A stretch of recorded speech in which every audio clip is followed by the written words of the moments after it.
Shalom pemirsa. Ya, jumpa lagi bersama dengan kami dalam Good News program bersama dengan saya Daniel Hendrata dan ini istri saya Dewi Katarina. Senang sekali bisa berjumpa kembali dengan pemirsa setia dari Good News program. Ya, kami selalu berdoa bahwa Anda sekeluarga dalam perlindungan Tuhan. Amen. Dan jangan lupa bahwa Good News program dapat pula Anda saksikan melalui YouTube channel kami. Anda tinggal ketik @anugerah ministries atau ketik saja Good News program. Nanti Anda akan melihat ada berbagai macam episode-episode yang sudah ada. Dan tentunya jangan lupa yuk subscribe yuk, langsung pencet.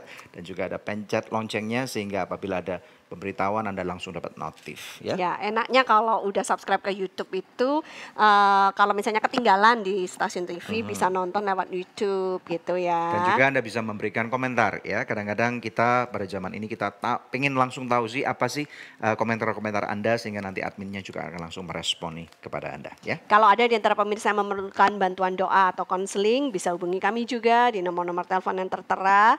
Maka tim konseling dan doa kami akan membantu Anda. Hari ini kita ngomong apa Daniel? Church Makeover.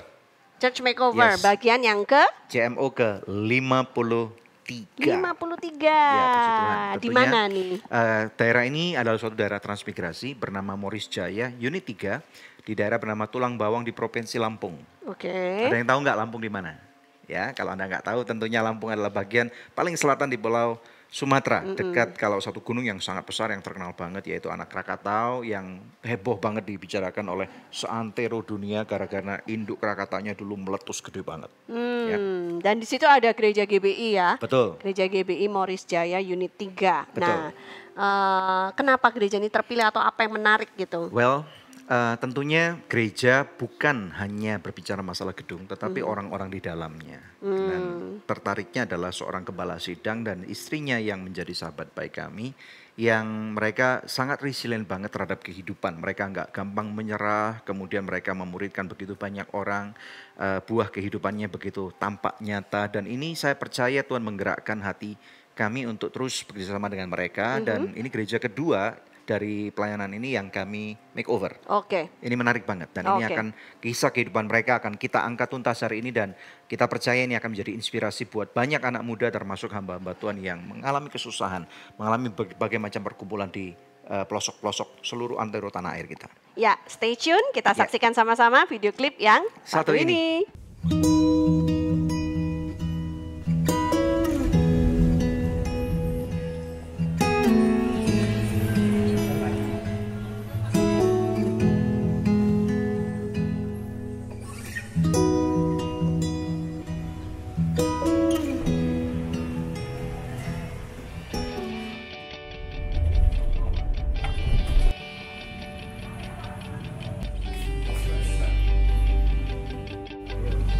Bagi pemirsa setia Good News program, pasti pernah menyaksikan salah satu kisah dari pendeta ini.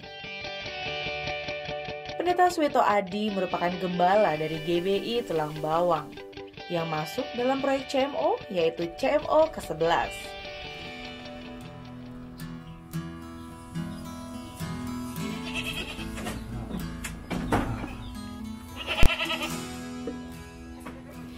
Kisah perjalanan hidup beliau sangat memberkati sekali. Tanpa terasa, kini pada proyek CMO 53, kita kembali berjumpa dengan Pendeta Suwito Adi. Saat ini Pendeta Suwito Adi telah melayani selama 22 tahun. Beliau kini menjabat sebagai Ketua BPD Lampung. Bukan hanya memperhatikan pelayanan di 5 gereja lokal yang selama ini beliau layani, tetapi seluruh wilayah Lampung, 10 kabupaten dan 2 kota madya. Sedangkan istrinya merupakan seorang dokter spesialis radiologi di RSUD Menggala dan RSUD Mesuji. Menariknya, meskipun sudah berada di posisi seperti itu, beliau tetap hidup sederhana sebagai seorang petani, pergi berkebun serta beternak setiap hari. Bahkan hasil kebunnya dapat dinikmati pula bagi orang-orang sekitar yang membutuhkan. Saksikan kisah keluarga hamba Tuhan ini hanya di Good News program.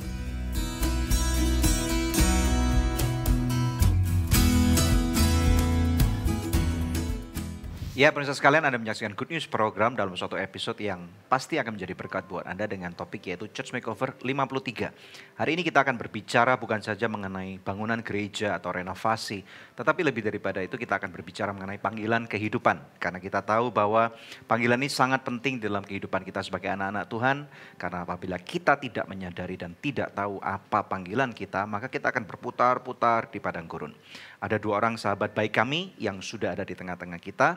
Oleh karena itu kita akan langsung bertanya kepada mereka. Kita sambut mereka. Silakan, Dep. Ya, pasangan suami istri luar biasa nih ya, Bapak Pendeta Suwito Adi dan Ibu Dokter Anse Diana. Shalom Bapak Ibu, apa kabar? Ya. Luar biasa. Ya, puji Tuhan. Terima kasih untuk waktunya Pak Suwito dan sama-sama. Ibu Dokter Anse. Kesempatan yang baik sekali bisa datang ke Good News program. Ya. Kenalan dulu, silakan ceritakan tentang siapa Bapak dan Ibu, tentang keluarganya, anak-anak dan pelayanannya kepada pemirsa. Silakan. Oke, nama saya Pendeta Suwito Adi. Saya melayani di Gereja Betel Indonesia di Desa Dwi Warga Tunggal Jaya, Kecamatan Banjaragung, Tulang Bawang, Lampung. Dan ini istri saya, Dr. Anse Diana. Ya. Anak saya 2, yang satu sudah kuliah semester 4 di Fakultas Kedokteran UKI di Cawang. Ya. Dan yang kedua SMA kelas 2, laki-laki. Puji Tuhan, mantap, luar Jadi biasa. ini mamanya dokter, anaknya juga lagi kuliah kedokteran Iya. nih ya, mengikuti jejak mamanya. Dan menarik sekali Dep bahwa ternyata Pak Suwito ini bukan hanya seorang hamba Tuhan, tapi dia juga seorang petani. Bukan cuma seorang petani, tapi dia sekarang didaulat sebagai Ketua BPDGBI Lampung. Wow, yeay. Ya. Itu gimana ceritanya Pak? Jadi setelah Church Makeover yang kemarin, yang di Tulang Bawang ya, Church Makeover yang ke-11 ya? 11 ya, Ya tahun itu 2012. tahun 2012, Ya. berarti udah 8 tahun yang lalu. 8 Ternyata dalam 8 tahun itu banyak sekali mengalami perubahan dan promosi dari Iya, Tuhan ya. betul, Bisa Bapak ceritakan dampaknya bagaimana itu? Iya, waktu CMO yang ke-11 itu jemaat yang kami layani ada 23 kakak. Ya. Dan seperti kerinduan Pak Daniel juga kerinduan saya sebagai hamba Tuhan, ingin setelah di CMO itu ada peningkatan ya, Ya. secara kualitas maupun kuantitas. Dan puji Tuhan sekarang tahun 2020 ini jemaat sudah ada 48 kakak. Pak. Mantap, Ya, mantap, jadi mantap. hampir 2 kali lipat. Wow, ya, ya, 2 kali lipat pertumbuhan jemaat yang kami layani, dan ada cabang yang di makeover oleh Anugerah Ministry yang di Moris Jaya. Ya, yang sekarang kita Tiga. sedang bicarakan Iya, ini. iya.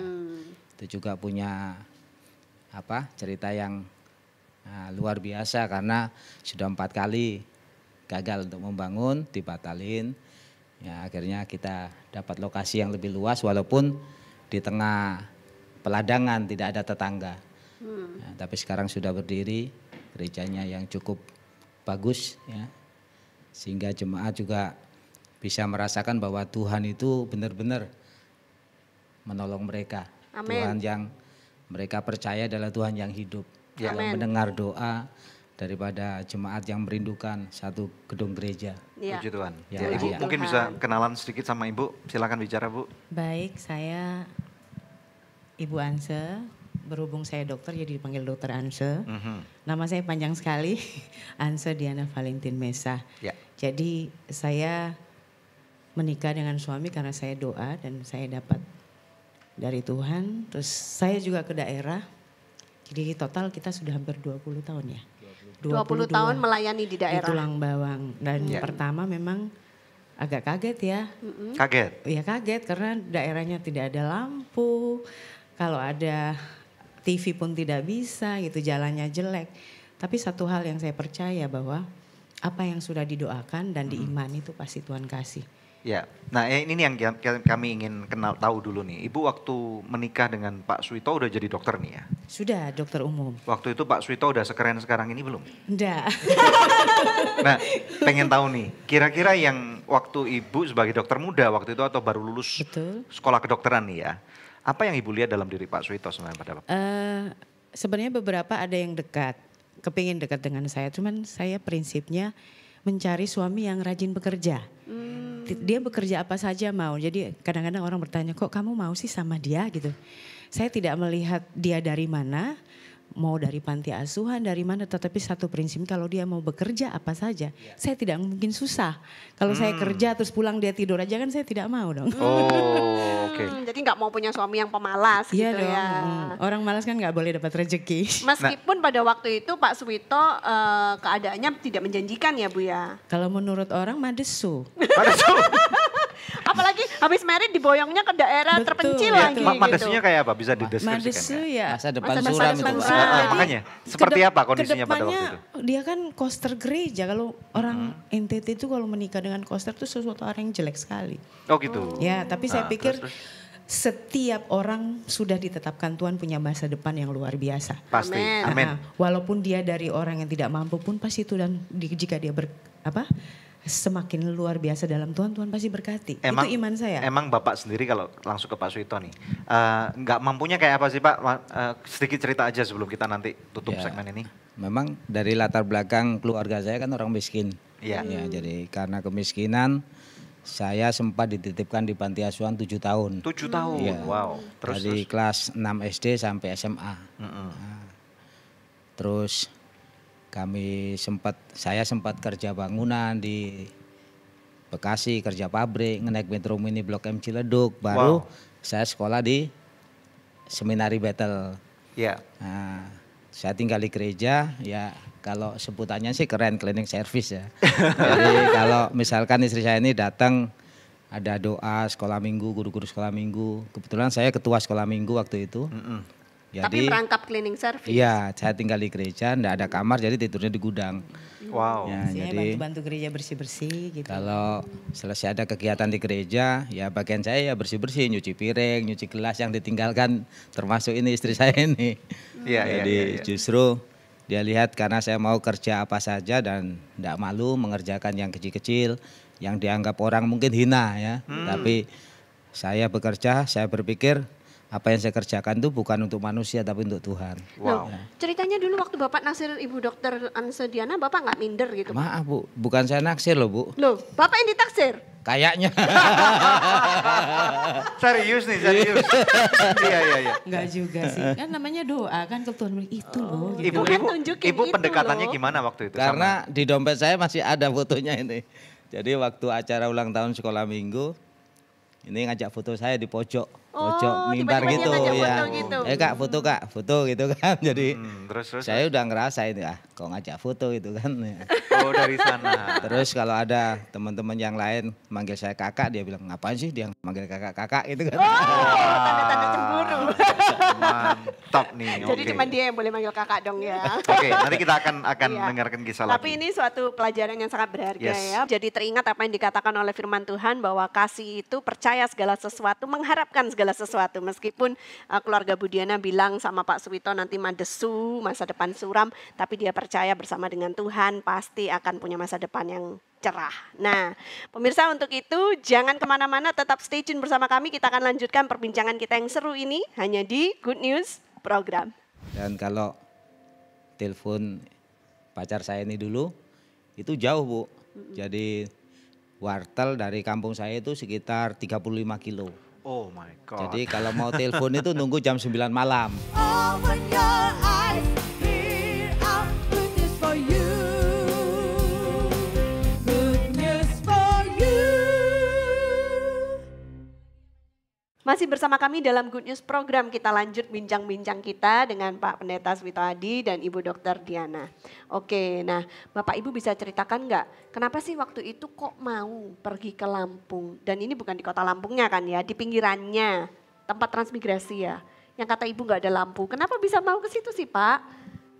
Itu waktu di Petamburan, saya sekolah di seminari kan memang banyak teman-teman memplesetkan begini. Panggilan Yesaya itu waktu Yesaya dipanggil Tuhan, Yesaya katakan inilah aku, utuslah aku. Tapi kawan-kawan waktu mau pengutusan di Petamburan itu selalu ada yang teriak-teriak, inilah aku, utuslah mereka gitu kan.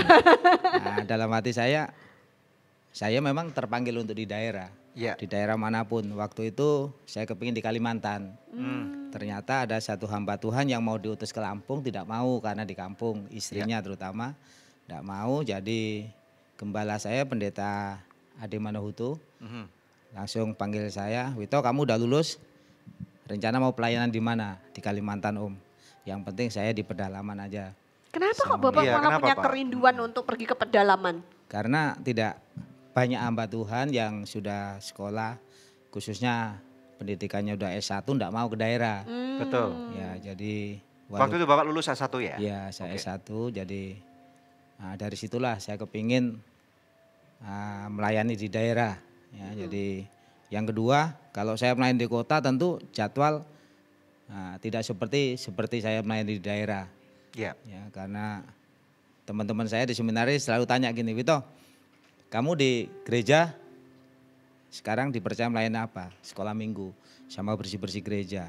Nah, kalau saya udah di remaja, saya udah khotbah di pemuda, khotbah di umum. Nah, sehingga teman-teman saya panggil saya itu PDS, Apa tuh? pendeta sekolah minggu. Iya, terus. Ya, jadi menurut mereka itu kalau sudah khotbah di umum, Baru khotbah itu di pendeta. pemuda, iya. Baru itu berhasil. Iya. Iya. Nah, dalam hati saya, nanti kalau saya ke daerah, saya akan khotbah sekolah minggu, khotbah di pemuda, di WBI, di umum pun saya bisa karena saya pemimpin. Karena nggak ada saingannya gitu Iya. ya. Kalau di kota saya dipimpin, ya. Oh. Kalau di daerah saya yang menentukan. Itu yang membuat saya untuk terjun ke daerah. Nah, waktu itu udah married sama ibu dokter belum, atau saya, belum? saya 1 tahun di Lampung masih bujang. Oh, oke.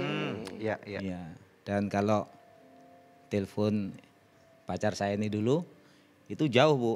Jadi wartel dari kampung saya itu sekitar 35 kilo. Oh my God. Jadi kalau mau telepon itu nunggu jam 9 malam. Kenapa Pak?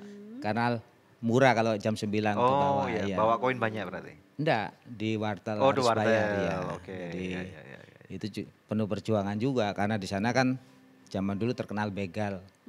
Ya kalau iya. kita perjalanan malam tapi namanya cinta itu kan harus berusaha Bu ya. Perlu Wow. perjuangan Iya, ya. penuh perjuangan. Dan tindakan nyata. Iya. Jadi Nah terus kemudian kita percepat akhirnya menikah. iya menikah. Nah waktu Ibu tiba di daerah itu dalam pemikiran Ibu gimana nih? Ya kaget saja karena tempatnya kan jauh dari 10 jam lah perjalanan kami Waktu itu dari 10 jam? Jakarta naik bis. Wow. Turun terus ya kondisinya seperti itu. Cuman saya hanya bilang Tuhan di sini ya gitu loh. Dan setelah itu saya dapat PTT ya juga seperti itu, ada tekanan. Apa ya kok kadang-kadang di benak saya terpikirkan kok saya dokter kok kayak gini ya gitu loh. Tapi suami saya ini bilang setialah dalam perkara yang kecil. Mungkin saat ini belum terlihat apa yang mau Tuhan kasih buat kita. Ya. Tapi mungkin ke depan pasti Tuhan kasih yang terbaik. Berarti di daerah itu memang PLN belum masuk. Sudah ada tapi seperti dayanya rendah ya. Jadi kalau mulai jam 6 itu sudah mulai biar redup gitu loh. TV aja Nggak kuat ngangkat. nggak kuat ngangkat Oke. gitu. Kalau di tempat PTT saya malah tidak ada. Adanya genset yang dinyalakan dari jam 6 sampai jam 10 Ya. selesai. Udah. Tapi ilmu kedokteran Ibu berguna banget dong di sana pasti. Pasti. Bisa cerita tentang apa yang Ibu lakukan di sana? Di sana saya PTT itu hampir 1 tahun 4 bulan. Ya. Kebetulan saya pegang 2 puskesmas. Yang bikin saya sedih kadang-kadang mereka pernah berobat saya dibayar dengan lele 1 kilo. Lele. Lele 1 kilo. Wow. Kadang dengan singkong. Dan saya berpikir apa yang bisa saya kasih itulah. Jadi benar-benar melayani gitu loh, memberi. Kalau gaji pegawai negeri, gaji PTT itu dulu 850 kalau enggak salah Iya. tahun saya. Tapi ya dijalanin saja dalam 1 tahun 4 bulan. Dan juga saya suka nyanyi ya, jadi dari Dinas Kesehatan juga ngajak, dokter tolong bantu untuk buat paduan suara Dinas Kesehatan. Oh siap Bapak. Jadi kepala dinas saya minta, terus saya sering membantu pelayanan. Dan suami saya luar biasa ngantar jemput, kebetulan gereja punya mobil yang bisa kita pakai ngantar jemput yang nyanyi. Dan tepat 1 tahun 4 bulan saya ditanya sama kepala dinas, Dokter Ansa mau sekolah? Mau Bapak. Saya rekomendasi untuk sekolah spesialis. Wow. Pada tahun 2003-2004 setelah PTT 1 tahun 4 bulan. Puji Tuhan. Wow. Terus akhirnya sekolah lanjutan nih yang ngambil Sekolah spesialis. lanjutan per 1 Januari 2005 dan puji Tuhan dibayar sama Pemda. Wow, itu sekolah apa Bu? Spesialis apa? radiologi. Spesialis radiologi. Ya. Berarti sekarang sudah menjadi dokter spesialis. Sudah. Nah, tentunya kalau sudah jadi spesialis gitu juga akan banyak kesempatan-kesempatan lain dong yang terbuka. Mungkin tawaran dari Jakarta. Pernah nggak sih Ibu maksudnya dikasih penawaran yang luar biasa, fantastis, tapi Ibu tolak karena tetap ingin melayani di sana? Ya beberapa pernah setelah mau lulus dosen saya katakan, Anse mau kerja, ada rumah sakit yang dibuka baru, gajinya sekian. Saya mikir banyak juga ya. Gitu. Terus saya pikir lagi, saya pegawai negeri, suami saya pelayanan di sana. Saya hitung-hitung waktu saya dengan suami saya akan terbatas. Saya pikir apa yang mau saya cari, suami dikasih Tuhan, pekerjaan sudah tidak. Saya pulang ke Tulang Bawang. Karena saya percaya dimanapun saya berada, walaupun saya di kampung, tapi kalau Tuhan kasih ilmu kepada saya akan dipakai, akan dipanggil orang. Itu saja prinsipnya. Wow. Oke, kita akan lihat satu cuplikan dulu ya. Terima kasih Ibu dan Bapak ya. Oke, pemirsa sekalian, setia kepada hal yang kecil dan Tuhan akan memberikan hal yang besar. Ini kata-kata yang seringkali dikutip oleh banyak orang termasuk kita nih. Tetapi bagaimana dengan Anda? Sesuatu yang sangat ironis yang saya sering lihat, bahwa ternyata banyak lulusan sekolah Alkitab atau STT. Bahkan yang sudah S1 sekalipun ya, kalau ditanya apa yang kamu akan lakukan, mereka akan berencana untuk menjadi gembala sidang di kota besar atau kota kecil. Tetapi pada waktu ada kesempatan untuk ditawarkan untuk pelayanan misi ke daerah atau ke gunung atau ke lembah, mereka berkata, maaf itu bukan panggilan saya. Ini sesuatu yang ironis, padahal Tuhan Yesus yang adalah penyelamat kehidupan, dia berkata, pergilah kamu sampai ke ujung bumi. Bagaimana dengan Anda? Mari kita akan lihat satu video klip cuplikan singkat tentang kondisi gereja yang kita akhirnya putuskan untuk makeover. Mari kita saksikan cuplikan yang satu ini.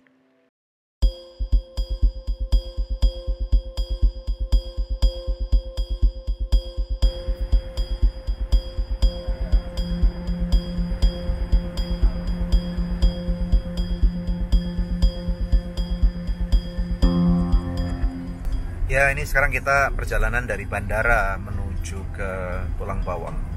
Keren banget karena harus lewat jalan tol dan ini perjalanannya dipangkas sampai hampir 50%. Biasanya 4 jam, sekarang 2 jam setengah. Ini keren banget ya, punya presiden yang luar biasa sehingga negeri kita maju. Bukan cuman di Pulau Jawa yang jalan tolnya sudah berkembang dengan baik, tapi di Sumatera pun ini bukti nyata kerja dari presiden yang luar biasa.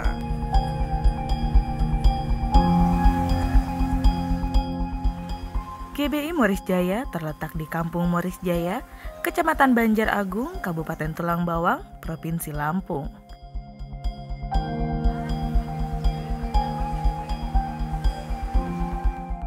Kondisi geografis di sana terdiri dari 70% tanah datar, sedangkan 30%-nya merupakan berombak dan berbukit.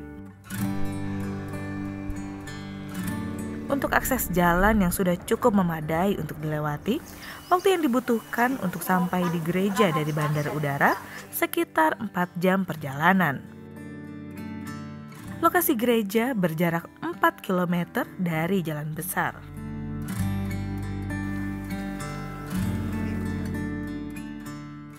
Awal perintisan dari GBI Moris Jaya terdiri dari 7 kepala keluarga, yang kini bertumbuh hingga 14 kepala keluarga. Mereka telah lama merindukan tempat ibadah yang permanen dan layak. Namun, dengan mayoritas jemaat sebagai buruh tani, menyebabkan pembangunan tempat ibadah mereka tidak kunjung terrealisasi. Ya, beginilah kondisi saat ini kita berada di suatu tempat namanya adalah Moris Jaya. Daerah ini seperti daerah bagian Lampung lainnya adalah daerah transmigrasi, sehingga di tahun 80-an awal banyak sekali orang-orang dari Pulau Jawa yang transmigran sebagai transmigran ke sini dan kemudian mereka settle. Dan tempat ini, gereja di belakang saya bernama GBI Moris Jaya, berdiri sekitar 1982. Dan seperti yang dapat kita lihat, hampir kondisi semua bangunannya sudah lapuk dan tinggal dihancurkan. Dan kita akan, kalau kita akan lakukan, maka kita akan bangun ulang seluruhnya. Oke, kita ikutin program calon gereja Church Makeover ke-53 ini.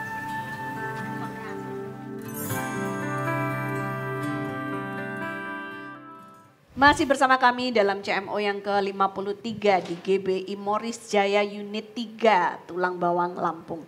Kembali kepada narasumber kita Pak Suwito dan juga Ibu Dr. Diana. Nah, bagaimana terus kalian itu bisa bertahan dalam panggilan kalian untuk melayani di daerah yang terpencil seperti itu ya. Sedangkan banyak mestinya peluang-peluang untuk bisa pindah ke Jakarta gitu. Silakan Pak. Tentunya tantangan itu pasti ada dan banyak. Kami tetap bertahan karena ingat bahwa Tuhan sudah memanggil, menebus, menyelamatkan kehidupan saya. Dan apa yang saya berikan untuk Tuhan itu tidak ada artinya sebenarnya buat Tuhan.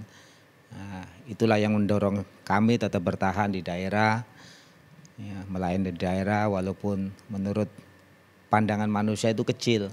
Tapi saya berpikir kehadiran kami itu harus menjadi berkat. Ya. Oleh sebab itu kami tetap bergerak walaupun bukan di gereja, di Palang Merah, di kampung kami juga. Saya sebagai ketua Badan Permusyawaratan Kampung ya, yang mengawasi kinerja kepala kampung atau kepala desa. Ya. Jadi kalau ada dana desa dan lain sebagainya itu selalu minta rekomendasi ke kita, persetujuan. Ya. Kalau misalkan ini kurang bagus, ini tidak tepat sasaran, ini ada penyimpangan, itu kami yang mengoreksi. Jadi di kampung pun kami juga ya, ada yang kita berikan Pak. Terus di kabupaten saya juga kepala markas Palang Merah Indonesia. Wow. Nah, jadi ya ngurusi kalau ada bencana banjir, ya bagaimana supaya hidup kita itu berarti bagi orang yang ada di sekitar kita. Amin. Ya, Nah, berarti kan Bapak ini sudah luar biasa juga posisinya ya, bisa menjabat sebagai kepala ini, kepala itu, seperti yang Bapak bilang tadi kan, mau ke daerah supaya bisa jadi pemimpin gitu ya. Nah, tapi kenapa pertanyaannya kalau saya lihat di foto-foto Facebook Bapak gitu, kok enggak malu untuk masih tetap bertani, masih tetap beternak, masih tetap nanam kebun gitu kan ya. Katanya kalau pergi nganter Dokter Diana ke rumah sakit terus setelah itu ngarit. Iya, betul. Ya, jadi saya sebagai hamba Tuhan itu harus benar-benar menjadi teladan bagi jemaat. Ya. Saya berbicara tentang harus rajin bekerja, tetapi kalau saya tidak kasih contoh, itu sia-sia apa yang kita sampaikan di mimbar. Oleh sebab itu, ya walaupun tidak banyak yang saya ternak, kambing ada, nah, lele ada, ikan gurame ada, ayam ada, minimal bisa untuk kebutuhan kita tidak beli ya. Nah, terus kalau ada acara Natal itu saya tidak punya, kalau uang tidak punya Pak pendeta ini ya, jadi nyumbang lele ya, kan sama aja nyumbang kambing ya toh. Jadi kalau ngantar istri ke rumah sakit saya sampaikan, saya mau antar tapi saya ngarit dulu nanti ya. Jadi di belakang rumah sakit ada belukar-belukar itu saya arit dapat 2 karung, saya masukin mobil sehingga saya pulang tidak ngarit lagi, tidak cari pakan kambing lagi. Orang rewardnya duit, dia enggak ngarit. Ibu dokter enggak malu gitu kalau habis di drop sama suaminya di rumah sakit terus suaminya ngarit di belakang rumah sakit? Pertama malu. Dulu-dulu sih iya tuh saya berpikir, dia enggak nyuri kok gitu loh. Ya. Segala sesuatu yang dikerjakan baik, ya kita biarkan. Ya, saya ada pertanyaan buat Ibu Dokter nih. Pernah menjadi kepala rumah sakit daerah di Tulang Bawang. Terus kemudian beberapa bulan kemudian Ibu secara volunteer, Ibu mundur dari jabatan itu. Nah, apa yang ada dalam benak Ibu pada waktu itu? Ya prinsip bekerja kita kan semuanya untuk Tuhan, apapun itu ya. Mau dimanapun, terutama di daerah, di bidang-bidang saya, di kedokteran, di rumah sakit. Jadi prinsip bekerja tetap di jalannya Tuhan tetap saya pegang. Yang saya imani, jika saya imani ada Tuhan di dalam saya, atau saya melakukan hal yang tidak berkenan, percuma saya setiap hari ke gereja, percuma saya imani bahwa Tuhan itu luar biasa, tapi saya melakukan hal-hal yang seharusnya tidak saya lakukan. Itu yang pertama. Yang kedua, puji Tuhan ada fokus lain yang Tuhan arahkan, sekolah gitu. Oh, jadi sekolah lagi ceritanya. Sekolah lagi. S3 ya? Mengajar, dan itu memang passion saya di situ. Jadi saya pikir Tuhan bisa memakai kita, tidak harus menjadi ini, tetapi ada bagian-bagian yang Tuhan pakai. Oh, jadi ini sekolah untuk menjadi dosen gitu? Betul, dosen. Jadi ada buka prodi baru, program pendidikan baru, mereka membutuhkan dosen yang harus bergelar doktor, jadi mereka meminta ada beberapa yang sekolah lagi. Keren, luar Keren, biasa. keren banget. Ya, oke, pemirsa sekalian, kita akan lihat ada sebuah gereja di daerah Moris Jaya, unit 3, suatu daerah transmigrasi yang kemudian akhirnya kami putuskan untuk kami bantu untuk makeover. Ya, kami percaya Anda pasti ingin tahu kayak apa sih gerejanya dengan kapasitas 2 orang pemimpin hamba Tuhan seperti ini. Ya, oleh karena itu kita langsung saja saksikan satu cuplikan video yang satu ini.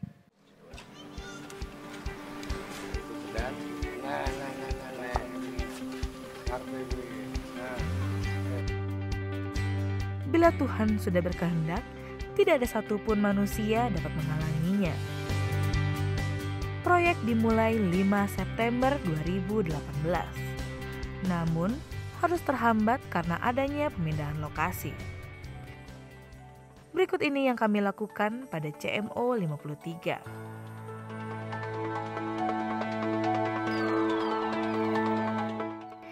Gedung gereja 100% baru,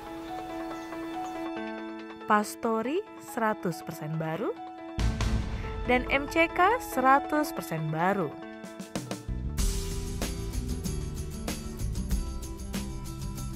Setelah melalui proses waktu yang panjang, akhirnya pada 13 November 2019 barulah dapat selesai bangunan ibadah baru GBI Moris Jaya. Hari itu menjadi hari yang bersejarah bagi seluruh jemaat.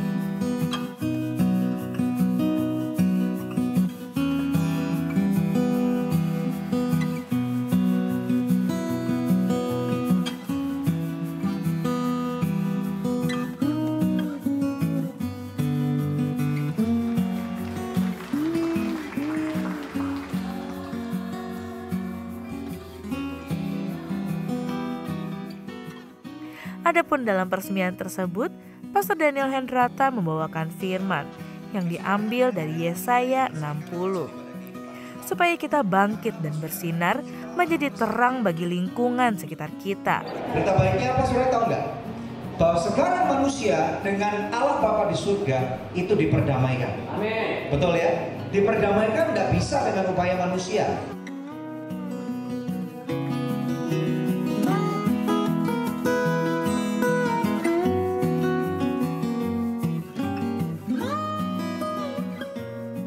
Yang spesial lagi dari perjalanan kali ini, kami juga mengadakan field trip.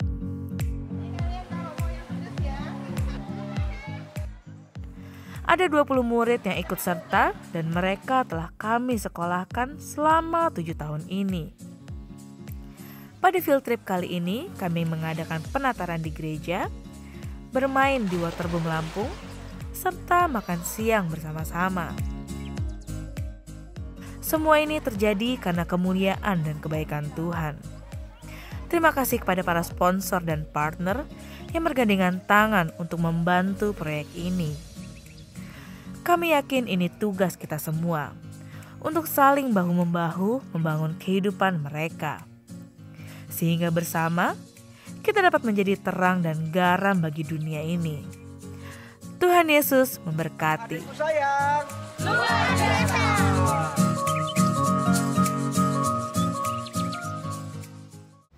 Ada satu orang narapidana wanita yang saya tanyakan kepada dia, berapa lama kamu di penjara? Dia bilang ini maksimal. Saya tanya maksimal itu artinya apa? Open your eyes, here are good news for you. Good news for you.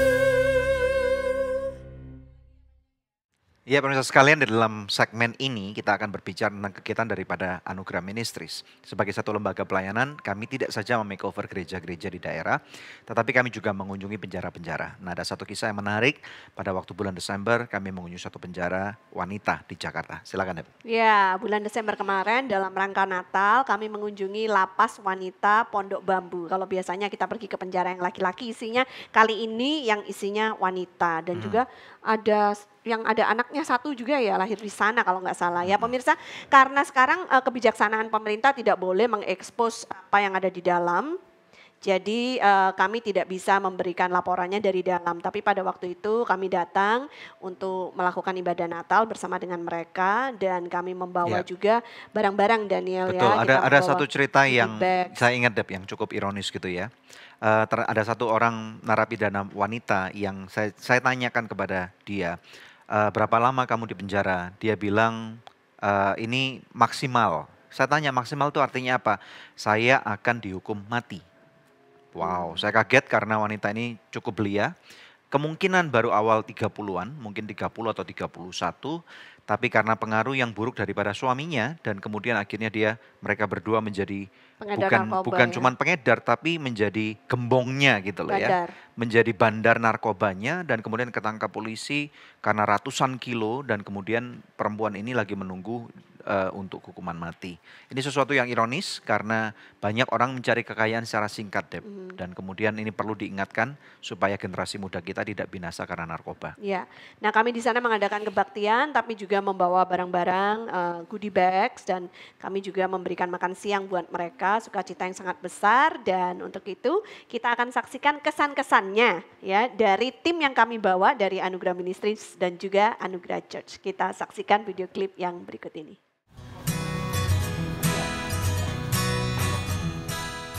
Tim Anugerah Ministries kembali bekerja sama dengan Anugerah Church dan tim dari Abba Love untuk menjangkau dan memberitakan kabar baik bagi saudari kekasih kita yang berada di lapas wanita kelas 2A Pondok Bambu. Ibadah dihadiri oleh sekitar 70-80 wanita binaan. Ya, salam semuanya, apa kabar? Kita percaya bahwa kebaikan Tuhan selamanya bersama dengan kita. Nah, kami tim dari Anugerah Church bersama dengan Anugerah Ministries hari ini kita berada di suatu lapas, yaitu Lapas Pondok Bambu di Jakarta Timur. Nah, kami berharap dari kunjungan ini akan sangat bermakna sekali karena firman Tuhan juga meminta kepada kita bahwa kita harus ingat kepada mereka yang ada di dalam penjara. Kami bukan hanya datang dengan membawa makanan rohani saja, namun kami juga hadir dengan bingkisan. Adapun bingkisan tersebut terdiri dari keperluan peralatan mandi, snack, serta makan siang bagi mereka.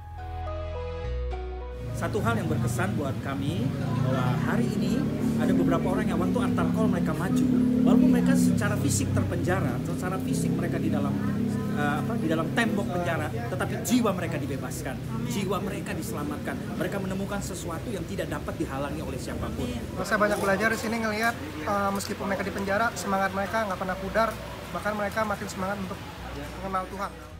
Kami percaya bahwa Tuhan bukan hanya menjamah mereka saja, namun juga menjamah setiap kami yang melayani saat itu. Terima kasih kepada para sponsor dan rekan-rekan yang mendukung pelayanan ini, sehingga dapat menyentuh dan menjangkau banyak jiwa bagi kemuliaan Bapa.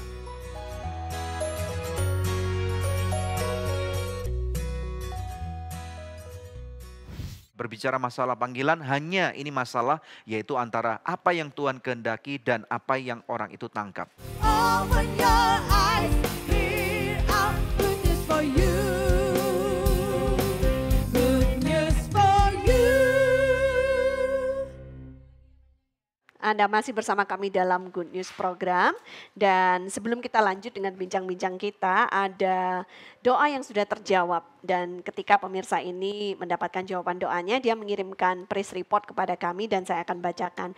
Puji Tuhan berkat bantuan doanya sekarang saya sudah resmi diangkat menjadi karyawan tetap di saat sedang ada pengurangan karyawan di kantor saya. Terima kasih Tuhan Yesus memberkati kita semua. Wow, ini adalah janji Tuhan ya. Jadi ketika orang lain justru mengalami masa-masa yang sulit Tuhan tetap menyertai kita. Masih adakah di antara pemirsa yang memerlukan bantuan doa atau konseling? Anda bisa hubungi kami di nomor-nomor yang tertera di layar kaca atau layar gadget Anda karena tim doa dan konseling kami siap untuk membantu Anda. Nah, Pak Suwito dan juga Ibu Dr. Diana, apakah bisa memberikan nih sebagai closing kata-kata dorongan buat pemirsa yang sedang menyaksikan di rumah, mungkin buat hamba-hamba Tuhan yang juga ada di daerah, di pedesaan. Silakan Pak. Oke, sebagai hamba Tuhan yang melayani di daerah, saya kepingin juga mengajak khususnya mahasiswa-mahasiswa yang sekolah di STT, jangan takut untuk melayani Tuhan di daerah, jangan khawatir. kalau kita setia melayani, Tuhan pasti cukupkan dengan berkat-berkatnya. Ya. Banyak teman-teman saya yang berkata, ya kamu pelayan di daerah tapi berkatnya berkat kota, Bu. Oh gitu ya. Kadang kalau saya upload posisi saya ada di Turki, Wow. ada di Mesir gitu. Wow. Mereka kaget tuh, kok bisa ke sana ya? Karena kemurahan Tuhan, Pak. Ya, kami tidak punya fasilitas untuk pergi ke sana, tapi ada berkat saja. Tuhan Puji sudah Tuhan. siapkan semuanya. Ada yang bayarin gitu pergi tur ke sana. Iya, betul, Bu. Jadi kami tinggal berangkat saja. Ya. Wow, Puji Tuhan, luar mantap. biasa. Ya. Dari Ibu Dokter Diana, silakan. Baik, pelayanan itu jangan dilihat apa yang kita dapatkan. Layani saja, minta sama Tuhan, Tuhan akan berkati dan Tuhan akan berikan apa yang menjadi kebutuhan kita. Amin. Karena uang tidak akan menjamin kita untuk bahagia. Tetapi ketika kita bisa menolong orang yang memang membutuhkan kita dan ketika kita melihat senyumnya itu kebahagiaan tidak akan terbayar dengan uang yang kita punya. Seberapa banyak. Jadi saya imani kami tetap di kampung, di Lampung, di Tulang Bawang bukan karena kami mampu, tetapi kami percaya Tuhan telah memampukan kami Amin. dan telah memenuhi semua yang apa yang kami butuhkan. Ya. Bukan masalah uang saja, kesehatan, kekuatan, Amin, berkat-berkat. Dan saya percaya ketika kami diberkati, jemaat, hamba-hambanya yang kami layani pun akan diberkati dengan luar biasa. Amin. Puji Tuhan. Terima kasih Pak Swito, ya, Pak Ibu Swito dan Ibu Dokter Anse. Dokter. Kami Ya. berdoa biarlah kebersamaan partnership ini terus memuliakan Tuhan ya. Salam buat jemaat sekalian tentunya. Ya, oke, puji Tuhan. Saudara sekalian, kalau kita berbicara masalah panggilan ini nggak akan habis. Tentunya kita tahu bahwa tidak ada satupun orang yang ingin hidupnya mundur, tetapi mereka ingin hidupnya maju. Tetapi kalau kita lihat di dalam konteks kebenaran firman Tuhan, seringkali firman Tuhan mengajarkan tentang paradoks. Kalau kamu mau menjadi yang terbesar, kamu harus mau menjadi yang terkecil. Yang pertama akan menjadi yang terakhir, tetapi yang terakhir malah akan menjadi yang pertama. Jadi kita tahu ada suatu keunikan pada waktu kita berbicara tentang kerajaan surga. Kerajaan surga bukan mengenai makan dan minum kata firman Tuhan. Tetapi kerajaan surga adalah mengenai bagaimana kita dipakai Tuhan untuk menjadi alat pamer di zaman ini. Di dalam kehidupan musim saudara. Nah pemirsa sekalian mari kita lihat apa yang firman Tuhan katakan. Kita lihat bersama-sama di dalam Efesus 4 ayat yang pertama sampai dengan ayat yang ketiga. Firman Tuhan berkata, sebab itu aku menasihatkan kamu, aku orang yang dipenjarakan karena Tuhan, supaya hidupmu sebagai orang-orang yang telah dipanggil berpadan dengan panggilan itu. Hendaklah kamu selalu rendah hati, lemah lembut, dan sabar. Tunjukkanlah kasihmu dalam hal saling membantu. Ayat 3, dan berusahalah memelihara kesatuan roh oleh ikatan damai sejahtera. Nah Rasul Paulus mengajarkan dan mengingatkan kita untuk kita worthy of the calling. Untuk kita layak di dalam panggilan itu. Kita tahu bahwa sekali lagi berbicara masalah panggilan hanya ini masalah yaitu antara apa yang Tuhan kehendaki dan apa yang orang itu tangkap. Namun sayangnya di akhir-akhir ini pada zaman ini saya tidak hanya berkata tentang levelnya atau khusus dalam konteks hamba Tuhan. Tetapi khususnya bagi setiap daripada kita adalah anak-anak Tuhan atau jemaat gereja-gereja manapun juga. Hari-hari ini kita tahu bahwa pada waktu kita berbicara masalah mimpi atau masalah visi, banyak dipelesetkan orang dengan cara apa ya, saya katakan orang hanya masuk dalam level-level motivasi kedagingan belaka. Misalnya pada waktu kita mengikuti suatu motivasi dan ditanya apa yang menjadi mimpi kamu atau cita-cita kamu. Dan kemudian akan diingatkan atau diajarkan pejamkan mata kamu, meram atau tutup mata. Kemudian kamu mulai bayangkan rumah yang gede, kemudian kamu bisa liburan naik mungkin business class, naik first class. Atau kamu punya uang deposito yang banyak, kamu bisa punya mobil yang bagus, perhiasan mewah dan yang lain-lain, hidup yang penuh dengan gemerlapan. Nah ini yang seringkali kemudian meracuni saya katakan, merasuki kehidupan kita sebagai anak-anak Tuhan. Padahal kita tahu bahwa hidup kita sudah ditebus dengan darah yang mahal. Artinya seharusnya pengertian kita, ini pengertian dasar banget bahwa saudara dan saya kita sudah mati. Yang percaya katakan amin. Secara kedagingan firman Tuhan mengatakan kita harus mematikan kedagingan kita. Deny ourselves. Kita harus melupakan hak kita. Seringkali kita lebih menuntut hak kita. banyak sekali secara pribadi. Saya pergi ke beberapa sekolah Alkitab, bertemu dengan murid-murid STT secara ironis dan bertanya, mau nggak kamu diutus? Kami punya pelayanan-pelayanan bernetwork dengan berjejaring dengan gereja-gereja seperti yang digembalakan oleh hamba-hamba Tuhan seperti mereka ini. Dan juga pelayanan kami ke daerah Sulawesi Tengah, di daerah Uetuwu, yang selalu firman Tuhan sudah katakan pekerjaannya kurang. Tetapi mereka berkata, maaf ini bukan panggilan saya. Menurut saya nih, ini kata-kata bukan sindiran, tetapi saya katakan keberhasilan murid-murid sekolah STT adalah bukan pada waktu saja, pada waktu kalian menerima gelar S1 ataupun S2, tetapi pada waktu dari lembaga Anda berhasil untuk secara seimbang mengutus orang-orang baik bisa ke kota, ataupun apalagi bersedia untuk diutus ke daerah-daerah. Satu tantangan bagi Anda, pemilik atau dekan-dekan daripada sekolah tinggi teologi STT, kami sangat mendorong, berikan dorongan kepada murid-murid Anda. Tidak saja untuk mempunyai gereja besar di kota-kota, boleh sih. Tetapi bagaimana dengan mereka yang ada di daerah-daerah? Apalagi kita tahu bahwa banyak daripada orang-orang itu yang sekarang meninggalkan imannya karena hidup di desa memang tidak bisa dipungkiri sangat susah. Berikan motivasi kepada murid-murid secara benar untuk mereka secara berkala saja. Mungkin 2 tahun, mungkin paling lama 5 tahun. Untuk mereka bisa kembali ke kota dan kemudian mereka akan melihat ada satu musim kehidupan mereka yang tidak akan pernah terlupakan bahwa mereka mempunyai kesempatan menjangkau kepada daerah-daerah yang paling susah. Kita berdoa biarlah apa yang didengungkan dalam firman Tuhan, bahwa biarlah Injil Kerajaan Surga itu akan didengarkan oleh seluruh makhluk sampai ke ujung bumi. Amen. Dan ada satu ayat firman Tuhan mengatakan betapa indahnya kaki daripada mereka yang membawa kabar baik. Amen. Apakah Anda bersedia untuk menjadi pembawa kabar baik? Bagaimana caranya mereka akan mendengarkan kabar baik kalau tidak ada orang yang mau diutus? Apakah Anda? Ya, Anda pemirsa. Apakah Anda bersedia untuk diutus? Kalau Anda bersedia diutus, berikan hatimu, persiapkan dengan mantap, dan berikan hidupmu untuk dipakai Tuhan dengan kapasitas yang maksimal. Kalau Anda tertantang, mari kita berdoa. Bapa yang baik, berdoa untuk setiap pemirsa Good News Program. Khususnya mereka yang mencari panggilan kehidupan. Kami berdoa biarlah melalui episode ini mereka boleh menerima satu inspirasi dan dorongan dari dalam hati. Engkau berbicara kepada mereka Tuhan, apa yang menjadi kehendak hatimu. Supaya mereka pun mau tidak saja ke kota-kota besar atau ke negara-negara maju, tetapi lebih daripada itu ke lembah-lembah, ke gunung-gunung, ke desa-desa. Untuk sementara waktu mereka bersedia untuk memberikan hidupnya dengan luar biasa dan namamu dipermuliakan. Berkati para hamba Tuhan yang ada di front line, di desa-desa. Sehingga mereka tidak patah arang, tidak patah semangat. Kekuatan daripada surga ada bersama dengan kehidupan kalian. Melepaskan hikmat, berkat, dan penyertaan Roh Kudus bersama dengan kehidupan kalian. Engkau terima damai sejahtera dan berkat yang melimpah daripada Tuhan Yesus Kristus yang percaya bersama dengan kami katakan. Amin. Haleluya. Amin, amin, amin. Ya pemirsa, suatu tayangan yang luar biasa telah kita lalui bersama. Kami berharap Anda diberkati sama seperti kami juga diberkati di studio. Kita akan jumpa kembali di pekan yang akan datang di hari, jam, dan stasiun televisi yang sama dalam acara kesayangan kita Good News Program. Ya. Saya Debbie Katarina bersama dengan suami saya. Daniel Hendrata, dan ayo jangan lupa subscribe di channel ini dan biarlah nama Tuhan dipermuliakan. Tuhan Yesus memberkati. Halo teman-teman sekalian, Anda baru saja menyaksikan sebuah episode Good News Program, atau mungkin Anda juga menyaksikan video-video tayangan yang lain yang kami pernah upload pada channel @Anugerah Ministries.